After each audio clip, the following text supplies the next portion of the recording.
More than 80% of purchases are driven by emotion. You'd think that most buyers are rational, strategic, and simplistic in their buying process, but they aren't. For most people, emotions often drive their decision to select one vendor or product over another. So if you really want to drive sales, you got to get all emotional. Hi, my name is Breckenridge. I'm the CEO of Hatchbuck, and in this short video, I'm going to give you 3 critical questions that will help you identify and target your prospects' hot buttons. I guarantee that answering these questions and putting them to use will increase the number of people who open your emails, read your content, click through to your website, and fill out your online forms. Everybody has their emotional hot buttons, and those hot buttons are usually related to a pain that they're trying to solve, a risk that they're trying to reduce, or maybe an opportunity that they're trying to gain.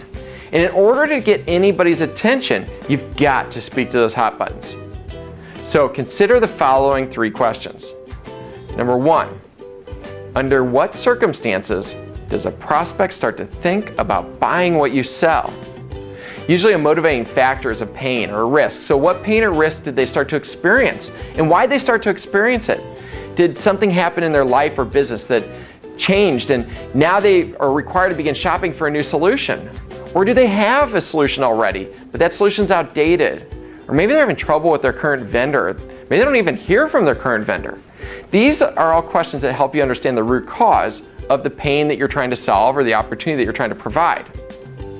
Number 2, what emotions might a typical prospect have before and after the sale? Are they excited about making a purchase? Or maybe they're nervous about change. Do they have anxiety about not having the right information to make a good decision? Are they worried that their particular solution or that your particular solution won't work, or that they won't be able to stay in budget? Or is their job online? That's a really big motivating factor.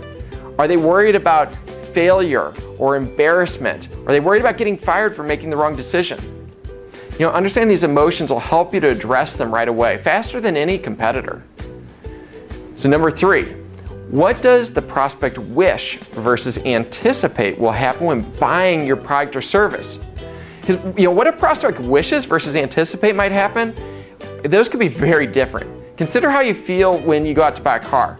You wish that there's just one fair price, you go and buy the car, but you anticipate and perhaps fear that painful negotiation process that goes on with that manager in the back room who you never get to meet.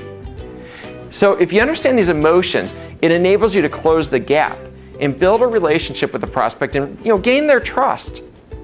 So now, if you've answered these questions, how do you put them into action? With any marketing communication, you need to first get a prospect's attention so that they're interested in hearing what you have to say. And it always starts with a headline, one that really grabs them. And they're always emotionally based. A headline might be used in the subject of an email or on a web page or an ad or an offer on an online form. Here are just some examples that I found on the internet that show that hit different hot buttons. So here's one from Facebook. If you're a homeowner and haven't looked at refinancing lately, you may be surprised at how much you can save. So they're hitting that budget hot button. Here's one from Good Data. They offer 7 tips for evaluating data visualization software, and I bet you anything that their software does all 7. DirecTV has an ad for no commitment necessary, because a lot of people hate getting locked into long-term commitments. Here's a marketing email that I received. Which of these 3 mistakes do you make on your blog? And here's for my favorite, Fast Company. The surprising secret to getting your emails read. So ironic. So if you want to get your emails opened, then you got to read that Fast Company art. No, if you want to get your emails opened and your content read and your online forms filled out, you need to start with headlines that hit the emotional hot buttons.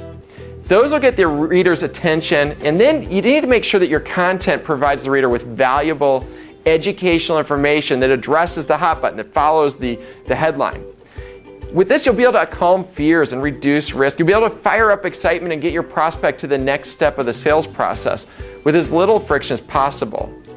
So go look at your marketing material and your website and your online forms and the emails that you've been sending. If those don't speak to the reader's emotions, then it's probably time for a simple exercise in understanding your prospect's emotions and then brainstorming headlines. I hope you found this helpful. At Hatchbuck, We provide really easy to use and affordable sales and marketing software that helps you engage and consistently communicate with prospects and customers. So if you have any questions or you'd like to discuss how to hit your prospects' hot buttons, please give us a call or visit our website at www.hatchbuck.com. Thank you very much.